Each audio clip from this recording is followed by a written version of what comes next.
사랑하는 여러분, 바르게 신앙생활 한다는 것은 어떤 의미일까요? 우리가 어떻게 신앙생활할 때 그 신앙에 대해서 바르다라는 표현을 할 수 있을까요?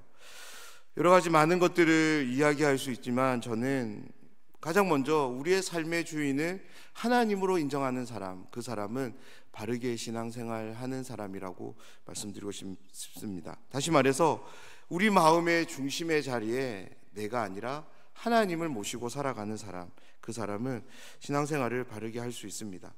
또한 내 마음과 뜻이 아닌 하나님의 마음과 뜻, 다시 말해서 하나님의 말씀을 나의 삶에 있어서 가장 최우선적 가치로 인정하는 사람은 신앙생활을 바르게 할 수 있습니다.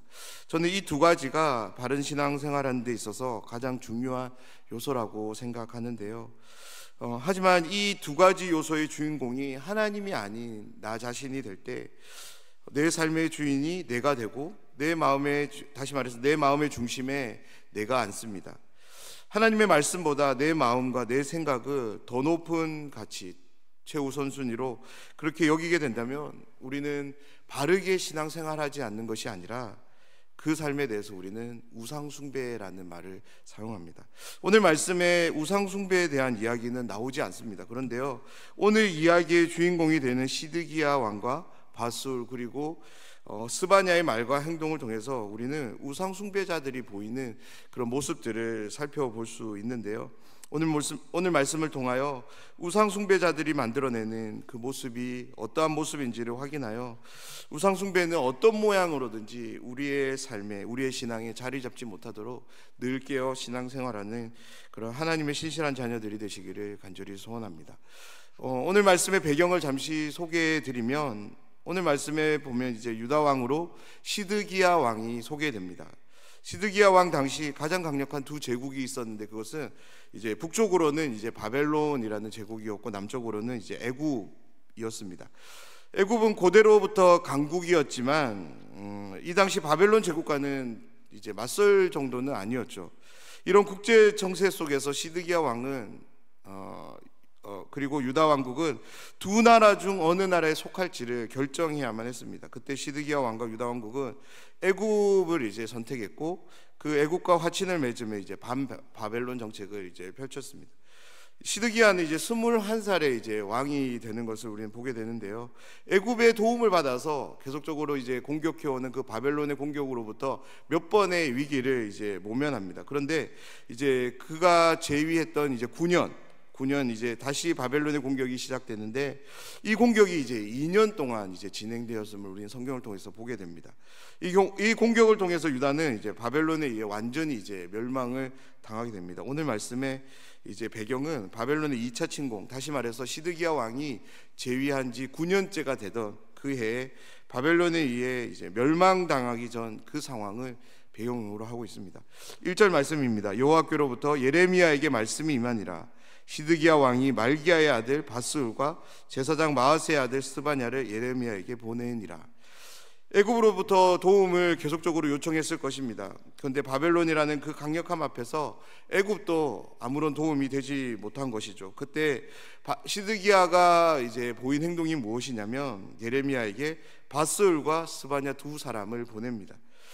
바스울에 대해 잠시 말씀을 드리면 바로 앞장인 20장에서도 이 바스울이란 이름의 사람이 나옵니다. 그런데요, 오늘 말씀인 21장에 나오는 바스울은 다른 사람입니다.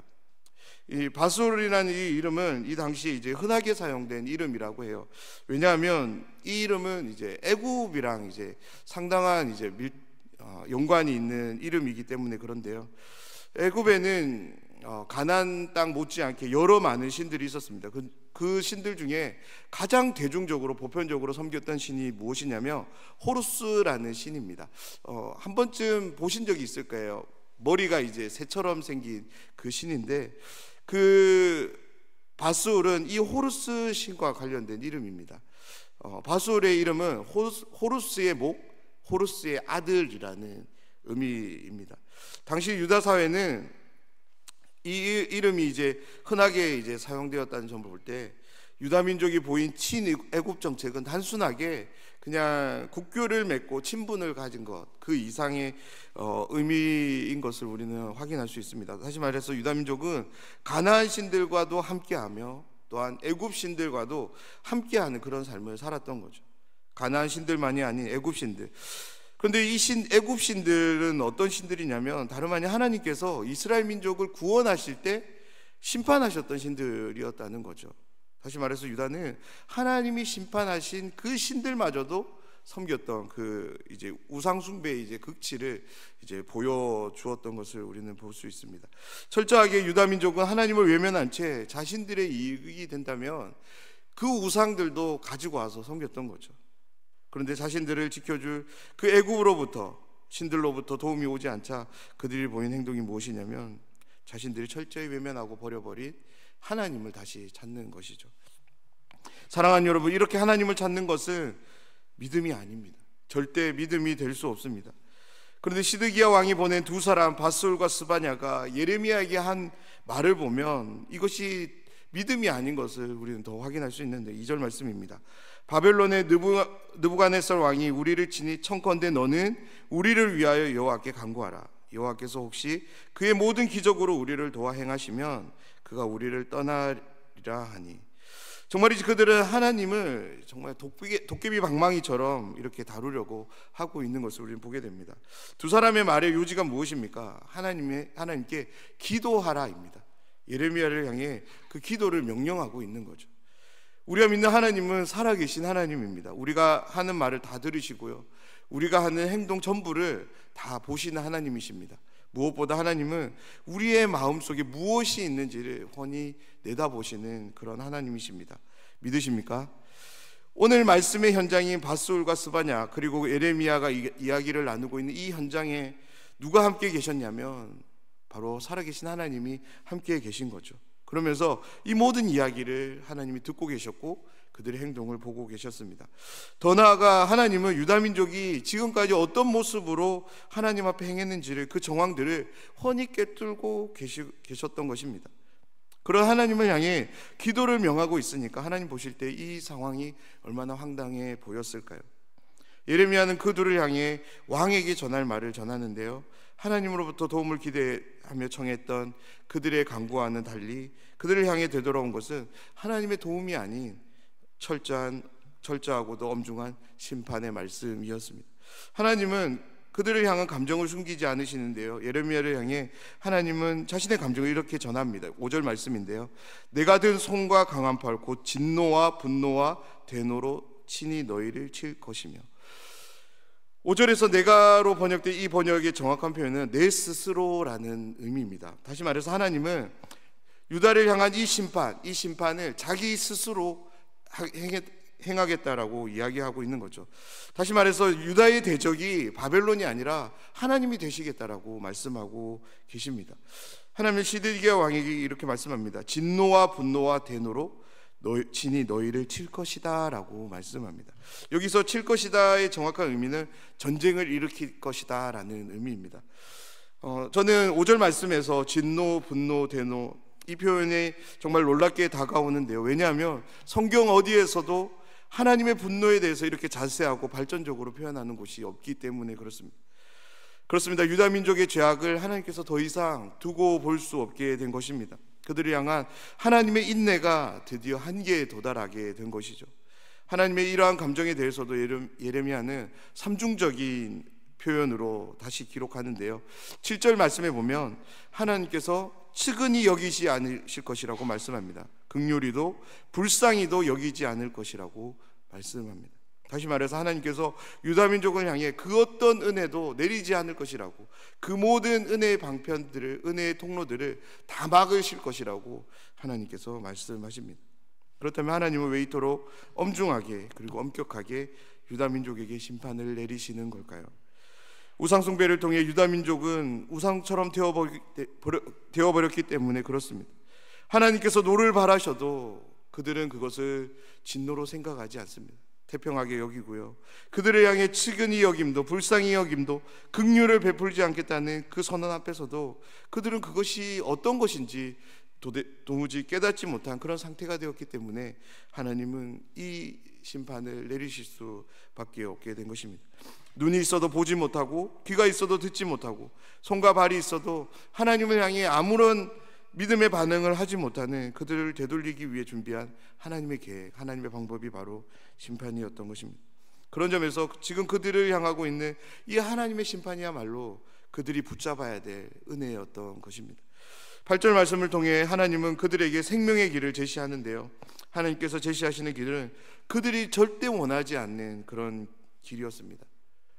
그들이, 유다민족이 죽으면 죽었지 붙잡고 싶지 않은 그런 길이었는데요, 9절 말씀을 보면 하나님은 이 성읍에 사는 자는 칼과 기근과 전염병에 죽으려니와 너희를 애워싼 갈대아인에게 나아가서 항복하는 자는 살 것이나 라고 말씀합니다.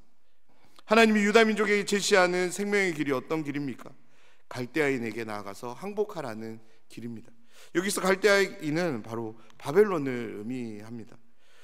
이 말씀이 그들에게 희망이 아닌 절망으로 함께 하는데요, 그 이유는 지금 유다민족은 애국과 화친을 맺고 있기 때문에 그렇습니다. 바벨론에 항복하는 것은 애국을 배신하는 행동인 거죠. 다시 말해서 예레미야가 전하는 하나님의 이 말씀은 너희가 배신자가 되라는 말씀인 거죠. 하나님으로부터 도움을 얻기 위해 예레미야를 찾았지만 예레미야를 통해 그들에게 돌아온 것은 도움이 아닌 심판에 관한 말씀이었고 배신에 관한 말씀이었습니다.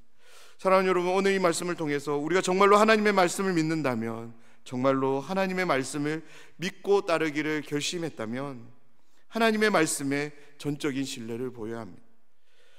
지금 당장에는 심판을 통해 죽을 것 같지만 그 심판에 하나님의 생명이 있습니다. 그 심판이 애굽을 버리고 바벨론에 항복하라고 하는 그 말씀이라면 그 말씀에 기록된 대로 유다민족은 신실하게 행했어야 됩니다. 그렇습니다. 우리가 정말로 하나님의 말씀을 읽는다면 우리는 믿음을 보여야 합니다. 오늘 말씀은 그들이 보여야 될 믿음에 대해서도 구체적으로 제시하는데요, 11절을 시작으로 14절의 말씀에 그들이 보여야 할 믿음은 바로 정의를 회복하는 것이라고 또한 하나님은 말씀하십니다. 사랑하는 여러분, 오늘 말씀은 우리에게 신앙생활과 우상숭배의 한 단면을 정확하게 보여줍니다. 신앙생활은 무엇입니까? 하나님을 사랑하며 하나님의 뜻에 향하기 위해서 하나님의 말씀을 듣고 그 말씀이 안내하는 길로 나아가는 것이 바로 신앙생활입니다. 그렇다면 우상숭배는 무엇일까요? 나를 사랑하며 내 뜻을 위해 내 말을 하나님께 관철시키고 내 원함을 이루기 위해서 하나님을 이용하는 것, 그것이 바로 우상숭배입니다. 시드기야 왕을 비롯한 유다민족은 하나님을 사랑하며 하나님의 뜻을 위해 살기보다 철저하게 자신들을 사랑하며 자신들의 뜻을 이루기 위해 살아갔던 사람들입니다. 그래서 그들은 하나님이 아닌 애굽을 선택했고 갖가지 우상들을 만들어 그것들을 지니고 다니며 우상들로부터 무언가를 얻기 위해 끊임없이 그것들을 숭배했던 사람들이었습니다. 그 결과로 그들은 하나님으로부터 점점점 더 멀어지게 되었습니다. 그러니 하나님의 말씀을 전했던 예레미야에게 유다민족은 갖가지 폭력으로 예레미야를 그렇게 고통과 어려운 가운데 내몰 수밖에 없었던 거죠. 왜냐하면 예레미야 말은 그들에게 너무나도 걸림돌이 되었기 때문에 그렇습니다. 하지만 갑작스럽게 찾아온 큰 어려움 앞에서 시드기야 왕은 하나님을 찾습니다. 아니, 정확하게 말하자면 하나님을 이용해서 이 위기를 모면하고 싶었던 것이죠. 사랑하는 여러분, 이 모습이 절대 신앙적인 모습이 아님을 여러분 꼭 기억하시기 바랍니다. 바로 우상 숭배자들이 만들어낸 행동입니다. 하나님도 언제든 내 마음대로 내 필요대로 찾고 사용할 수 있다라는 그 생각으로 만들어낸 그 행동이 바로 이 모습인 것입니다. 이것이 바로 오늘 유다민족이 보여주는 우상 숭배자의 모습입니다. 오늘 이 말씀을 보면서 정직하게 우리의 모습을 한번 되돌아보길 원합니다. 하나님 앞에서 내 모습은 어떻습니까? 날마다 순전한 마음으로 하나님을 사랑하며 그분의 말씀을 믿고 따름을 기뻐하며 기도를 통해 하나님의 생각과 뜻을 붙잡는 그런 삶을 날마다 그렇게 살아가고 계신가요? 아니면 오늘 시드기야 왕처럼 바솔과 스바냐처럼 잠깐 나에게 주어진 그 어려움을 모면하기 위해서 하나님의 도움을 얻기 위해서 하나님을 찾는 그런 모습이 우리의 모습은 아닌가요? 사랑하는 여러분, 날마다 우리의 모습이 철저하게 하나님의 말씀에 순복하는 그런 삶이 되기를 간절히 소원합니다. 하나님이 저와 여러분 우리를 사랑하십니다. 그분의 사랑에 근거하여 나를 위하는 삶이 아닌 하나님 그분을 위해 살아가는 우리 모두가 되길 주님의 이름으로 축원합니다.